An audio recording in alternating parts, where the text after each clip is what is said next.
বন্ধু তাড়াতাড়ি রেডি হ, 2 মিনিট বউ, আমি আইতাছি।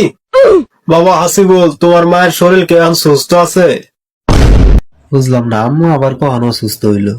হ্যাঁ কাকা, আম্মা এখন ভালো আছে, সুস্থ আছে, সবকিছু এখন করতে পারে। মনি যে কইলো তোমার মায়ের নাকি ক্যান্সার হয়েছিল, আমার কাছ থেকে টাকা নিছিল 10,000 তোমার মায়ের চিকিৎসার লাগিয়া। হ্যাঁ কাকা, আমনের টাকা পাওয়ার পরে আমার আম্মা ভালো হয়েছে, এখন ঠিক আছে। মনির যে কইলো তোমার বোনের নাকি বিয়া হইলো। বোনের বিয়া? কিছুদিন আগে 10 দিন থেকে এলো যে তুমি বাসায়। হ্যাঁ কাকা, অনেক ভালো হয়েছে, সুন্দর ভাবে বিয়াটা হয়েছে। আমার যে কত মিশা কথা কো, কিন্তু বাতিজা আমারে কইলা না। কাকা, মনির কইছিলাম, মনির মনে হয় আপনারে কইতে ভুল গেছে। থাক, সমস্যা নাই।